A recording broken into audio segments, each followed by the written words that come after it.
This is New Jersey on Stage, on the web at nj-onstage.tv. Hi, Joe Vierno here for NJ On Stage, and I'm here with Catherine Rowe Pherson, who is my guest and our interesting person for the month of May of 2014. Catherine is very well known in Central Jersey as an actor and has been involved with a number of different projects in theater over the years.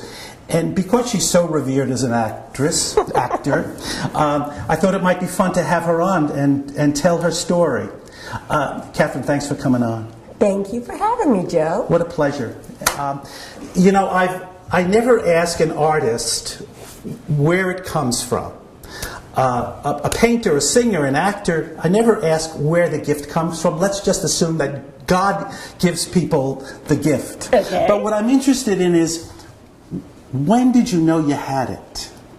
Where in your life did you say, I can do that? I guess it was junior high when I tried out for the school play. Why junior high? Now you were how old? Maybe 14. 14 or so. Okay. And you hadn't been in a play before that, junior high. Why is that? They do plays younger. They do plays, but my schools didn't. Ah, okay. So here you are in junior high, and they're going to do a play. Now, what made you think you could just go out and get a part in that play? That's a good question. I was always very fascinated by movie actors. Ah, okay. For example? Cary Grant, Katharine Hepburn, Audrey Hepburn, all those movie stars. And I like to emulate them. So I thought, here's my chance to act. So you're having a terrific fantasy life. Oh, yeah. Right? And you're imitating the movie people. And then along comes, you move to junior high. I believe you told me that, off camera, that your dad was in the Marines, so you did a lot of traveling around. We moved around. So you found your way to Richmond, Virginia. And you finally got in a school that was doing a play. Doing a play. What play was it? Do you remember? It was called Happy Anniversary. It was a one-act play. Don't ask me who wrote it. I apologize to the playwright right now. We'll look it up.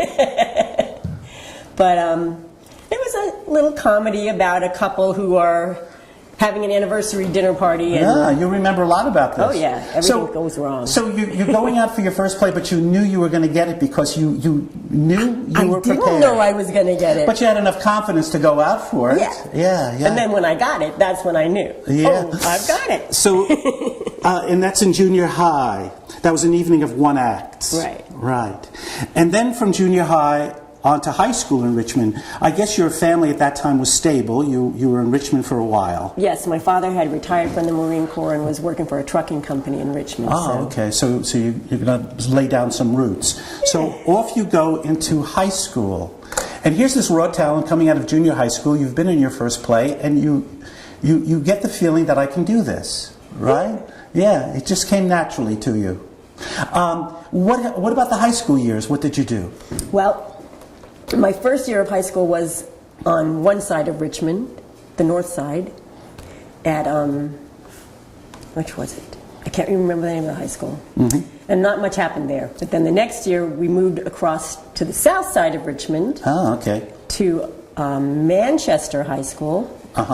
And that's where I really got the bug, because the director for the theater group there had been in professional theater.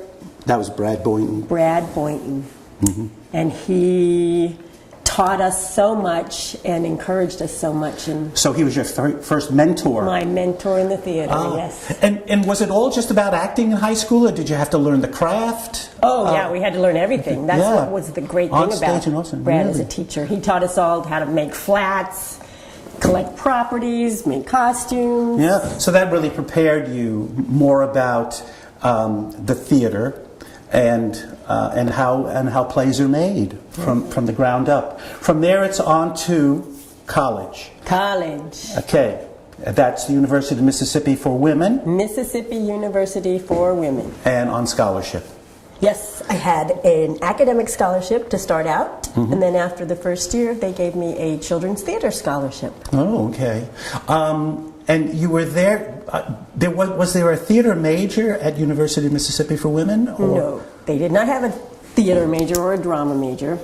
So I majored in communications. Ah, right. And speech. Yeah. And because you were in college, you were probably exposed to a number of different professors and mentors who were able to bring the talent along. Yes. Right? Anyone in particular you want to mention? Marilyn Norris was one of the leaders of the speech department. She took us on the forensic tournaments.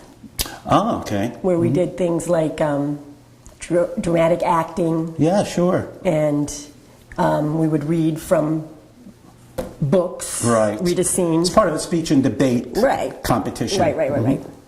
And then there was Bob Gaines, who was a very nice man. He helped me a lot on stage and off. And do you have any particular remembrance of the high school years? A play that you might have been in, perhaps? High school? No, college. I'm sorry. Yeah. Okay. In college, yes. The big one was Our Town. Now, I had done Our Town in high school. Oh, you did? Yes. Okay. I played Mrs. Gibbs. All right. And then in college, I was cast as Emily. All right. So you played your daughter. I played my daughter-in-law. Oh, the daughter-in-law, of course, yeah. But anyway, yeah, it was a really good experience. Marilyn Norris directed. And I had more exposure, I guess. That was the first time that people I didn't know recognized me on the street. Oh, your brush with fame. My brush with fame. That was the first time. So you're walking down the street and somebody says, "Oh, I know you. You were in that play." Were you in that play? How did that feel? It felt great. I felt famous. Right, absolutely. So you're making the progression year after year. Okay, so you've got your degree in communications. That's circa 1980 or so. 1978, yeah. Okay. And then what? Well, before I graduated, I went to the Southeastern Theater Conference. Oh, okay. And where they have a big open audition, and all the professional theaters in the Southeast send reps and check out the talent. And I got a part in a production at Discoveryland Outdoor Dramas in Tulsa, Oklahoma. So that's where I went after I graduated. Oh, that was in Oklahoma, the Discoveryland. Yes. All right. And where was Winston-Salem Little Theater? Well, after my summer with Discoveryland, I went home to my folks, and they were in Winston-Salem by then. Right. Yeah, the trucking company had sent my dad back to Winston-Salem. And I auditioned for the Little Theater's production of The Mousetrap by Agatha Christie. And guess who was directing? I know the answer. Tell everybody. Rob Pherson, who is now my husband of 32 years. So out of college, you started working as an actor. Well, community theater. Right, Yeah. but that was what you were doing primarily. That's what I was doing on the side. Okay, because you were working a job during the day, and then on the side you were doing. I get it.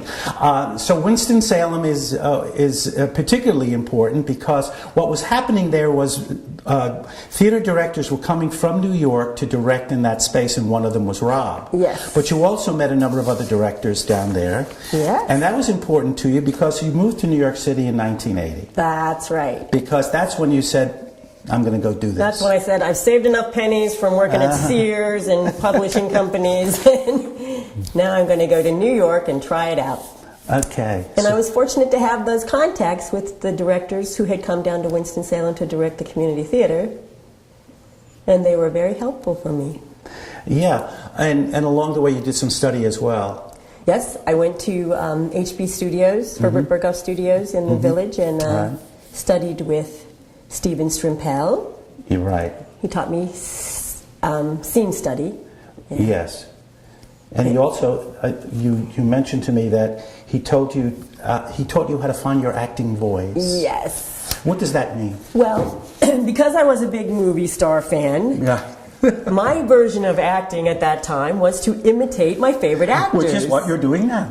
Am I? No, I'm not. But anyway, so he recognized that I was not speaking in my normal voice when I was playing characters. And he was like, what are you being this British woman for when you're playing American? I was like, oh, really? So he taught me to act with my own voice, with my own accent, with my own persona, instead of imitating other actors. Yeah, so that was a pretty big... It was a big step, Pretty big step. That was 1980. 1982, okay, you get married. I got married. To someone named Rob Pherson, who had directed The Mousetrap in Winston-Salem. And this is really an interesting part of your life, because at this point you decide you're going to really try it in acting. You're going to be a professional. Yes. Isn't that right? You've taken your 4 months of training at HB, right? And now here you go, and you've married Rob. And what happened then? How did you try to find your way into your acting career? Well, he said that he would support me so that I could pursue acting. Mm-hmm. And I, got headshots made and started looking at the trade papers backstage for the auditions, the open calls. Yeah. Mm-hmm. But I wasn't as ambitious as you need to be. So. Yeah. Tell me about that. You just lost the fervor? You just weren't interested in it any longer? Not ambitious enough. You've got to be out there pounding the pavement and knocking on doors, and I like to sit at home and read my books. And Yeah. So after a couple of years of trying that, getting invited to showcases and things like that, you decided it really wasn't for you as a profession. Well, that and the fact that I got pregnant and didn't want to raise a child in Manhattan. So. Ah, right. Okay. So there was a period of time from 83 to 86 when you had your children. Mm-hmm. Okay, and you were still living. Were you still living in New York? No. When Jessica, our first child, was 10 months old, we moved to Somerset. We've been in the same house ever since. And here you are in Somerset. Still in Somerset. Lovely. And that's so wonderful. So we get to talk to you. But why Somerset? You're in New York City. You could have gone anywhere in the world, I suppose. Well, it just happened that one of the people that Rob worked with in Manhattan, mm-hmm. he lived in Somerset, and his wife helped with the welcome wagon and real estate. So she hooked us up with a real estate agent. So there's that. You were having babies, and there was a 3-year hiatus. But then you got back into performing. So this is circa 1986 or so. 86, yeah. How did it all start? How did you get back into acting? Well, I started going to auditions at Villagers. Mm-hmm. I auditioned 4 times there before I was cast.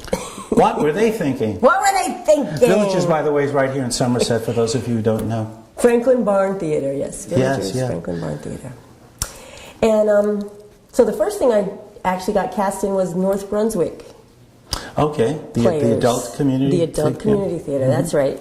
And I was cast in the chorus of My Fair Lady. You were in the chorus once. I was in the chorus. I was always in the chorus in musicals, Joe. No, well, you've found your voice. We'll talk about that. Yeah, your singing voice in a second. But you're so well known in Central Jersey for all the wonderful work that you've done. What are your favorites? One of my favorites. Well, Masterclass was a big favorite. Mm-hmm. Where'd you do that? I did that at Villagers. Mm-hmm. And that was very fun. Uh-huh. You know, it's all about Maria Callas, and it's like mostly monologue. Oh, yeah. I like being a stage hog. And some of your other favorites? Other favorites include Lettuce and Lovage, mm-hmm. which I did at Off Broad Street Theater in Hopewell. Which you can't wait to do again. I would love to do it again. Are you listening, people? And I enjoyed doing The Glass Menagerie with Turning production. Leaf that my mm-hmm. husband directed. Mm-hmm. Mm-hmm. And I don't know. There's so many. I've enjoyed all of them. Yeah. Let's talk about Turning Leaf, because aside from the fact that you've been acting and people know you for that, you and Rob started a theater company with the emphasis on diversity, and it was in operation for about 2 or 3 years, and that's about all. And I remember you were in Highland Park for a while. Gave you an opportunity to direct when you were with Turning Leaf? No. I directed Villagers in the Black Box. Ah, right. Oh, what was that again? Favor, yeah. Yes, an original play mm-hmm. by Donna Farrell. I remember it, yes. Not Farrell. I remember you doing it. Mm-hmm. Mm-hmm. Get it wrong. So how was that directing? Oh, nerve-wracking. That's why I didn't do it again. Really? Just like that? You didn't want to try it again? I had done it once in college, a one act for a class. Yeah, that doesn't count. You were on community theater, you're in the black box, and why was it so nerve-wracking? Because the director has all the responsibility. Yeah, so? And it's, when you're acting, you learn your part, and that's it. Yeah. When you're directing, you got to make sure the costumes get set, the scenery gets done. Yeah. The casting is done, the actors rehearse, the lights get hung, the sounds What get was your made. relationship with the actors, having had so much experience as an actor? Oh, it was good. Yeah. It was very good. Yeah, I bet. I had a couple of them actually, come to me after and say that I did a really good job for them. Yeah.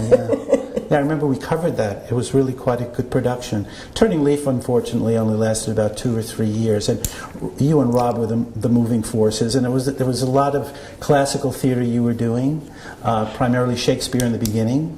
Well, we did one Shakespeare. We did I thought you did a Comedy couple. of Errors. Okay. And then we did, I'll think of it in a second, with Lady Bracknell, The Importance of Being Earnest. Right. Yeah, I thought you did a couple of Shakespearean No, shows. Rob directed a lot of Shakespeare, but not as Turning Leaf. Yeah. Okay. And lately you've been sort of on hiatus again from the theater, but you've been doing some chorus work at your church, so you're finding your singing. I'm finding my singing voice, yeah. We should play some background music so we can all hear you sing. Oh, that's all right. I mean, do you aspire to be in a musical one day and then have a singing role? Sure. Yeah, what role? But I don't know. Oh, I would love to do the Gloria Swanson part. Oh, really? What is that? That's oh, I know. I'm having a Sunset Boulevard. Right. Thank you, camera people. Yeah, the Schnitzers are both saying. Yeah, well, you just missed it. I think they're doing it at Plays in the Park. Oh, really? Yeah. Good. Well, we miss you, Catherine. You haven't done anything on stage in a while. What is it gonna take? Why have you been away? Well, lots of different reasons, mostly family reasons. The reason that Turning Leaf is no more is mainly because Rob's health won't allow it. He just doesn't have the stamina to direct anymore. Right. And you're a grandma. You've got beautiful we've got grandchildren. 3 grandchildren, another one on the way. And Oh, my I like to be heavens. there to help support my daughters in raising their family. Yeah. Well, we look forward to you coming back. Before we go, and I really appreciate you spending the time, you're well known for being an ass pincher. How did that sound? Now, we worked together. We were in a play together, and I remember getting my behind. You received, yes. I did, and to tell you the truth, I wasn't quite sure what I was supposed to do. Was I supposed to reciprocate, or just what message? And then I realized you go around pinching everybody's. Everybody, that's right. Where It's did for all that luck. start? Oh, it is. It's the Catherine Pherson Good Luck before the show. We pinch butts. Oh, okay. I hadn't realized. But it carried that was over. my first. There are people in New Jersey Community Theater who, if I don't grab their butt when we see them in a lobby or something, they get offended. So it's like a greeting now. Yeah, you're well known for that. This is Catherine Rowe Pherson, and she is our interesting person for the month of May. And I'm delighted to have you here. I'm delighted to have worked with you on a couple of occasions, and so have so many other people. So I'm just delighted that you came in. Thank you, Catherine. Thank you, We hope to Joe. see you soon in another production. I hope so too. Okay, thank you.